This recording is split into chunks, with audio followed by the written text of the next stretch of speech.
So I am going to give a presentation upon the request of my very good friend Nazia. And the topic of my presentation is the Single European Act and the formation of Economic and Monetary Union. तो ये किस तरह से जो है वो form हुआ है, इस्टेब्लिश हुआ है सिंगल यूरोपियन एक्ट, और उसके ही बाद जो है वो यूरोपियन मॉनेटरी सिस्टम आया था, और फिर जो है वो एक इन्होंने करेंसी यूनिट ईएमएस रखा था, एंड देन जो है वो फर्दर ऑन सबसे जो एंड का जो हमें एंड प्रोडक्ट नज़र आता है वो है इकोनॉमिक एंड मॉनेटरी यूनियन, जो आज के यूरोपियन यूनियन का बहुत अहम हिस्सा है। अच्छा, जो सिंगल यूरोपियन एक्ट है इसका निकनेम भी है यूरोप 1992, क्योंकि इन्होंने यही सोचा था कि एक सिंगल मार्केट और एक सिंगल करेंसी जो है वो 1992 तक जो है ये लोग फॉर्मुलेट कर लेंगे, यूरोपियन कम्युनिटी के लोग। तो सबसे पहले तो ये है कि यूरोपियन सिंगल यूरोपियन एक्ट है क्या। सिंगल यूरोपियन एक्ट जो है वो 1986 में जो है वो इट केम इनटू इफेक्ट, और ये दो दफ़ा इसकी साइनिंग हुई है। एक दफ़ा तो 17 फरवरी 1986 में लग्जमबर्ग में हुई थी, और दूसरी बार जो है वो हॉग में हुई थी। हॉग जो है वो नेदरलैंड का एक सिटी है, उसके अंदर हुई थी ऑन 28 फरवरी 1986। और इस ये it came into effect on 1 July 1987। ठीक है, these are the things to remember, ये हमें याद रखनी है। इसके अलावा जो है वो सिंगल यूरोपियन एक्ट का जो मेन ऑब्जेक्टिव था वो ये था, it was the main major revision of 1957 के। ये ट्रीटी ऑफ रोम जो थी 1957, उसके बाद ये उसमें मेजर रिवीजन था। तो हम इसको ये भी कहते हैं कि जैसे कि यूरोपियन यूनियन में हम दो टर्मिनोलॉजीज यूज करते हैं। जब वी स्टडी यूरोपियन स्टडीज, तो उसमें दो टर्मिनोलॉजीज हम यूज करते हैं। एक तो यूरोपियन यूनियन की वाइडनिंग और यूरोपियन यूनियन की डीपनिंग। तो वाइडनिंग में हम एनलार्जमेंट की जिक्र करते हैं, उसमें जो उसके मेंबर स्टेट्स डिफरेंट ईयर्स के अंदर शामिल हुए हैं और जो कैंडिडेट कंट्रीज हैं उनके हवाले से हम बात करते हैं। जबकि हम डीपनिंग के अंदर इस तरह की ट्रीटीज हम डिस्कस करते हैं जिसके अंदर जो है वो यूरोपियन कम्युनिटी में और लेटर ऑन यूरोपियन यूनियन में जो है वो इंस्टीट्यूशनल रिफॉर्म्स लेके आई हैं, जैसे कि ट्रीटी ऑफ लिस्बन है, ट्रीटी ऑफ रोम है, और ये सिंगल यूरोपियन एक्ट है। ये एग्जाम्पल्स हैं इस चीज की। इंटीग्रेशन के प्रोसेस को और मजीद जो है वो स्ट्रेंथन करने के लिए ये ट्रीटीज आई थी। ठीक है, अब जो है वो ऑब्जेक्टिव्स क्या थे सिंगल यूरोपियन एक्ट के, वो यही थे कि आपने कॉमन मार्केट, एक सिंगल मार्केट को जो है वो आपने बनाना है among the member states of the European community. इसके अलावा इंस्टीट्यूशनल रिफॉर्म्स की जैसे मैंने अभी बात की थी, उसके अंदर जो है वो previous law making for the old common market required the consent of all member states in the council. ठीक है, ये पॉइंट नंबर 3 है। तो इसमें जो है वो मतलब कि consent of all member states जो है वो क्या था, वो यूनानिमिटी प्रिंसिपल के ऊपर था कि जब तक के तमाम मेंबर स्टेट्स एक इशू के ऊपर अग्री नहीं करते हैं, कॉमन मार्केट के इशू के ऊपर कोई अग्री नहीं करता है, तो वो फिर जो है आगे डिसीजन मेकिंग नहीं हो पाएगी उस पर्टिकुलर इशू के हवाले से। लेकिन जो है सिंगल यूरोपियन एक्ट के अंदर ये तब्दीली लाई गई है यूरोपियन कम्युनिटी के फ्रेमवर्क में कि उसमें क्वालिफाइड मेजोरिटी वोटिंग का जो है उसको शामिल किया गया। और क्वालिफाइड मेजोरिटी वोटिंग को जो है वो उसको हम डिफाइन इस तरह से करते हैं कि it's made of to conditions. Number 1 ये है कि 55% of the member states vote in favour. अगर 55% ऑफ द मेंबर स्टेट्स हैं वो किसी इशू के फेवर में जो है वो वोट करेंगे, तो उसके ऊपर डिसीजन मेकिंग होगी। ठीक है, इसका मतलब है 55% ऑफ मेंबर स्टेट्स का मतलब है 16 आउट ऑफ 28। और अब जो है क्योंकि 27 है आफ्टर ब्रेग्जिट, तो इसका मतलब है कि 15 आउट ऑफ 27। ठीक है, और the proposal is supported by member states representing at least 65% of the total European Union population. This procedure is also known as the double majority rule.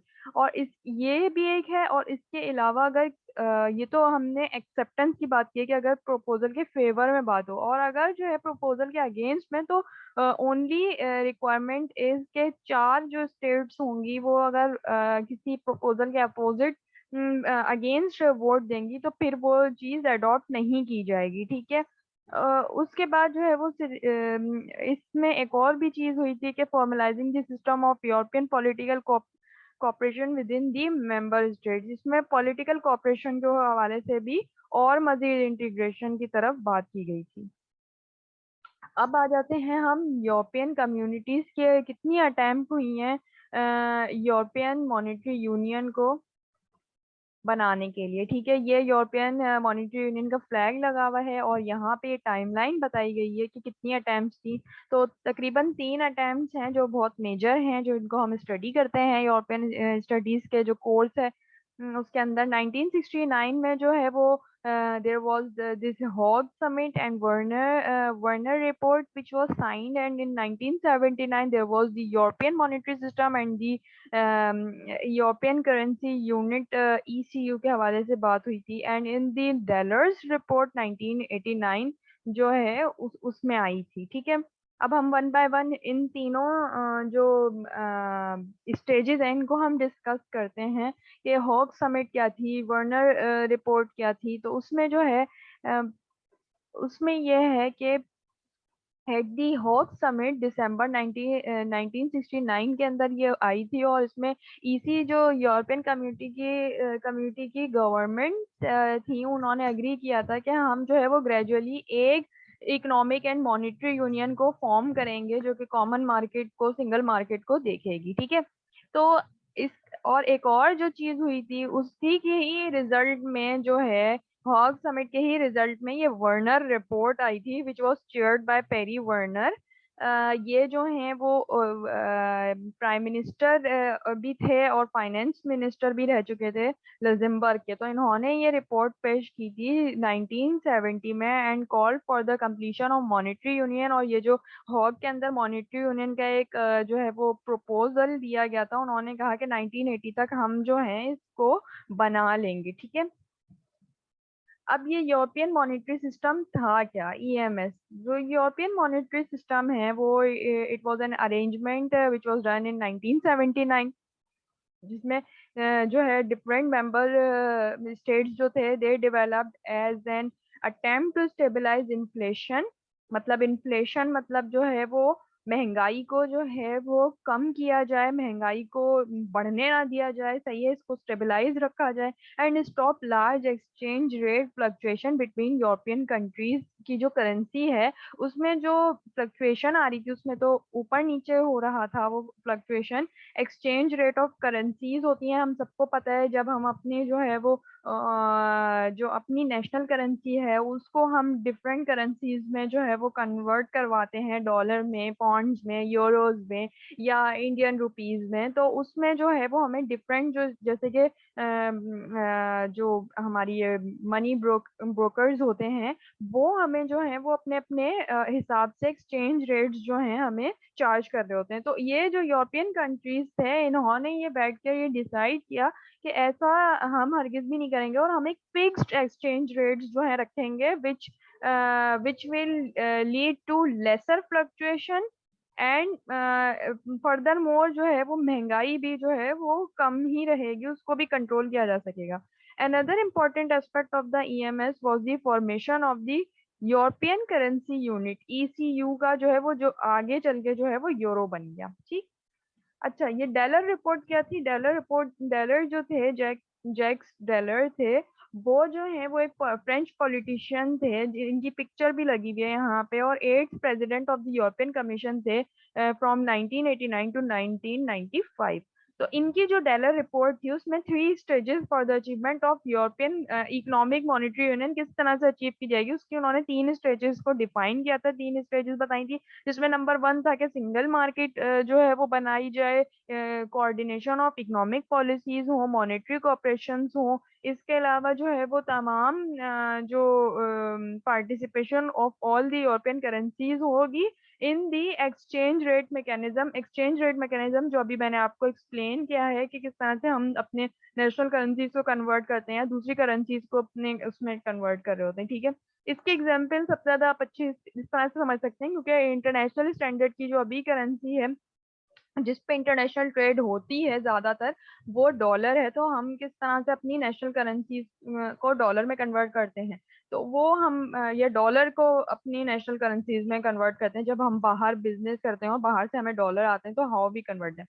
तो उसके अलावा जो है जो सेकंड स्टेज थी वो ये थी कि appeared with the implementation of a new European system of central banks. क्योंकि अब हम monetary and economic and monetary union की बात कर रहे हैं, तो उसमें डेफिनेटली जो है वो फाइनेंशियल फ्रेमवर्क की मॉनिटरिंग करने के लिए, रेगुलेशन करने के लिए हमें एक बैंक सिस्टम की जरूरत पड़नी थी। तो उन्होंने central European system of central bank किया, जो कि आगे चल के जो है वो यूरोपियन सेंट्रल बैंक बनाए, ठीक है। In the final stage, economic and monetary powers could be handed over to the European Union's institution। और एंड में उन्होंने बोला है कि जो मॉनेटरी पावर्स होंगी, जो इकोनॉमिक पावर्स होंगी, वो जो हैं वो लेटर ऑन यूरोपियन यूनियन के इंस्टीट्यूशंस को दे दी जाएंगी, ठीक है।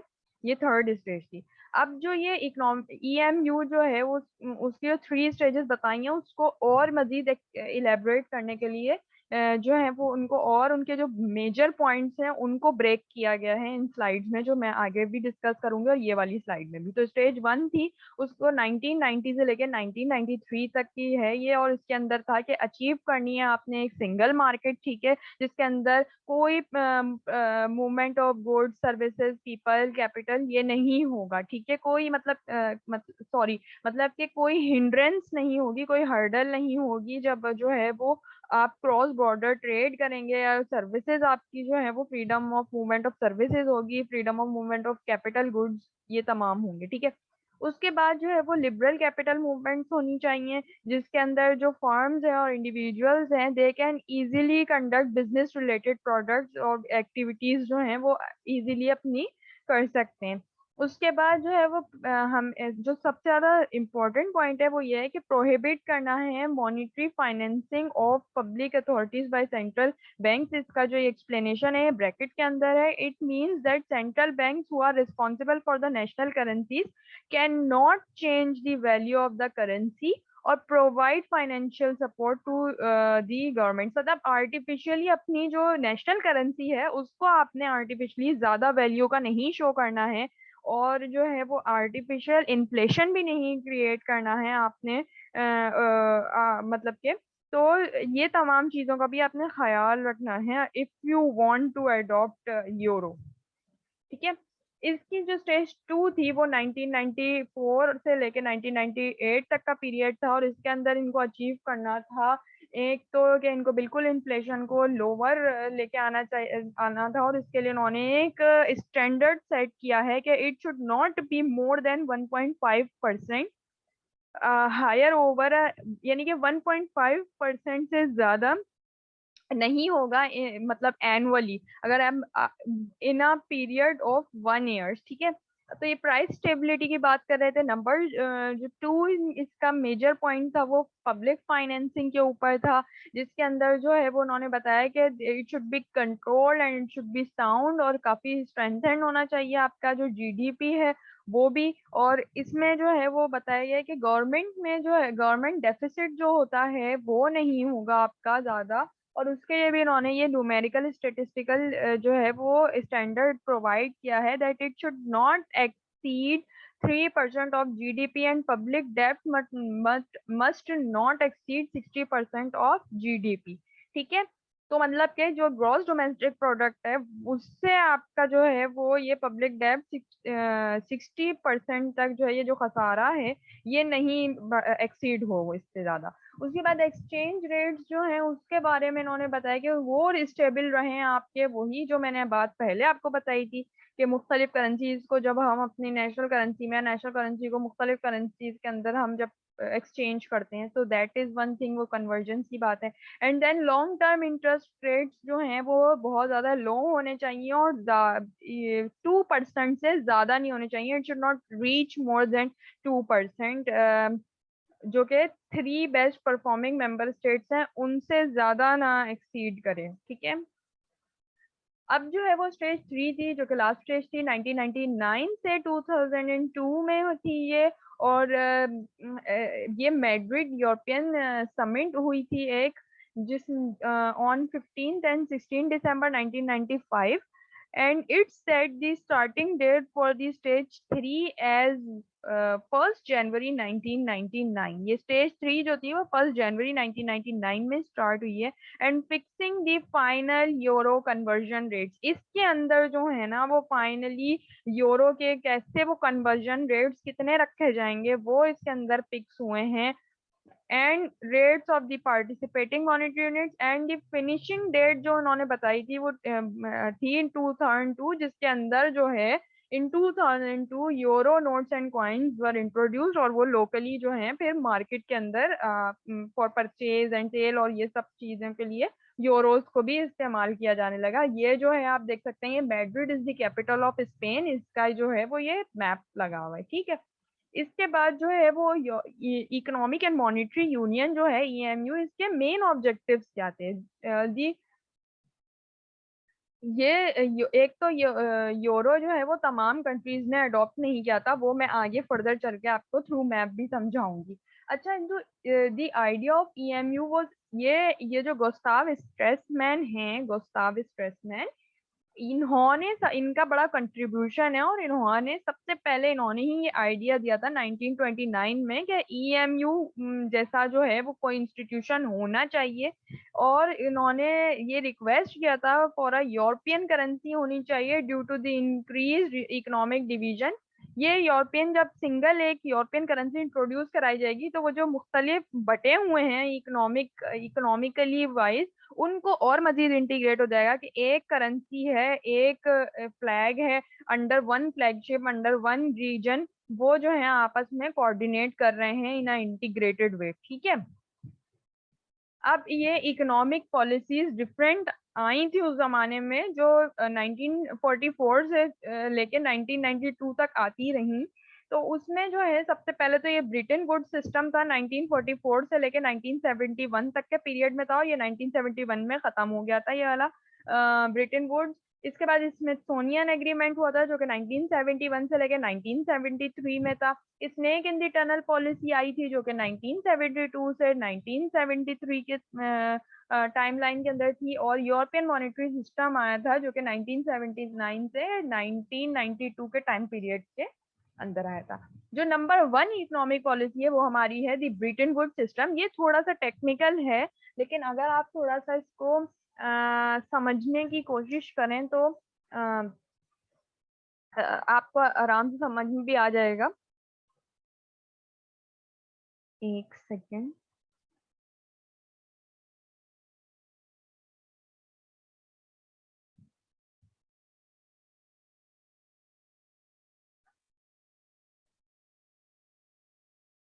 अच्छा, तो इसमें बेसिक जो इसका मेजर पॉइंट है वो ये कि इन्होंने ना पहले ये ब्रिटेन वुड सिस्टम से पहले ना इंटरनेशनल जो एक इंटरनेशनल ट्रेड होती थी वो गोल्ड स्टैंडर्ड में होती थी, ठीक है। और ब्रिटेन वुड्स के सिस्टम के बाद ये इंटरनेशनल ट्रेड का जो है वो यूएस डॉलर के अंदर होना शुरू हुआ। ये इसका एक मेजर पॉइंट था, ठीक है। ये लिखा हुआ है the Bretton Wood system it set gold as the basis for the US dollar, कि ये गोल्ड जो है वो जो यूएस डॉलर है वो बिल्कुल गोल्ड के बराबर ही है। And other currencies were pegged to the US dollar value, ठीक है।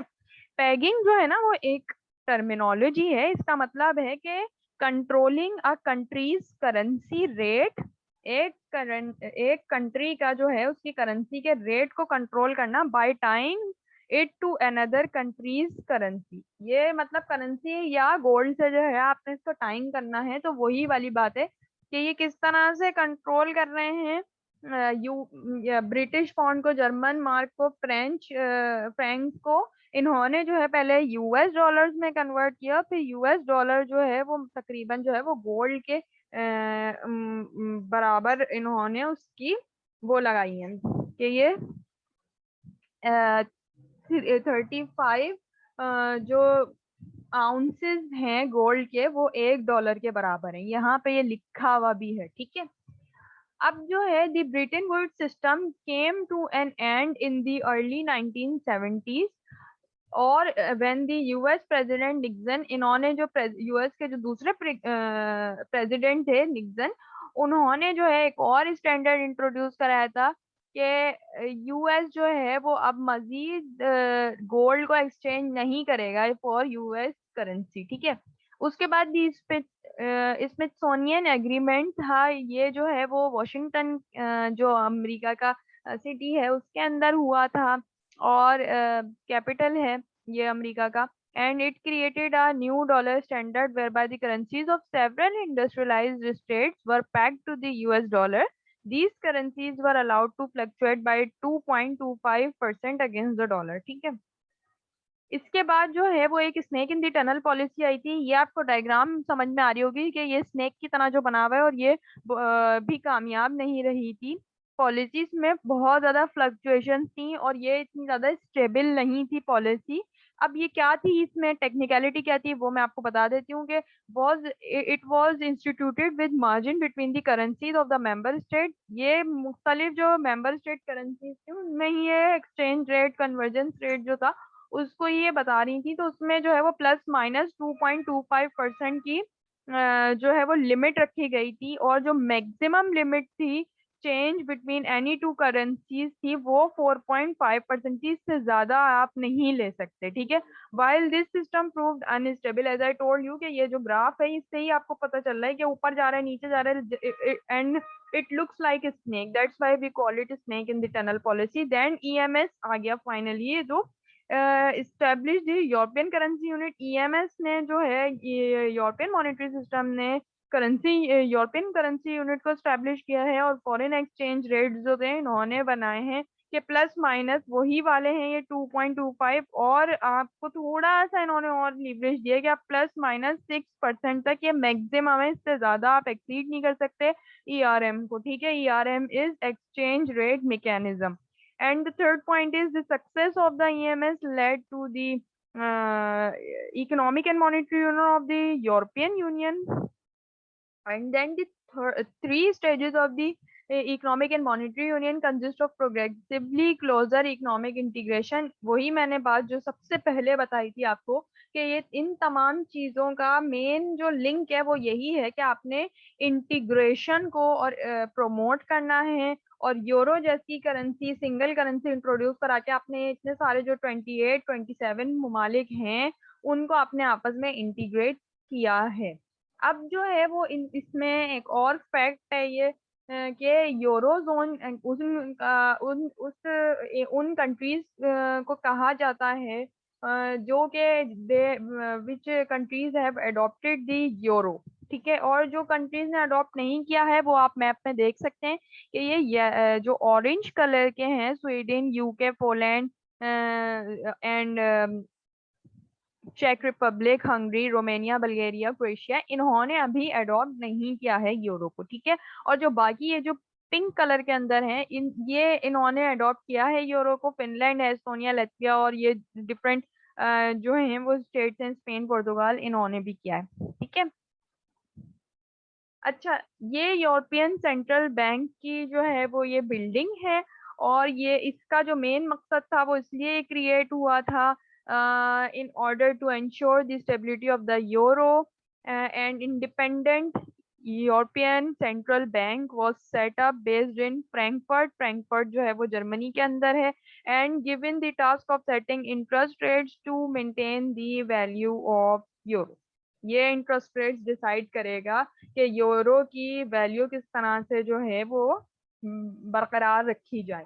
अच्छा, कंक्लूजन जो है, हम इस प्रेजेंटेशन को रैप अप इस तरह से करेंगे कि जो यूरो है वो अभी दुनिया का जो है वो सेकंड मोस्ट इम्पोर्टेंट करेंसी है, और सबसे पहली जो है वो यूएस डॉलर है।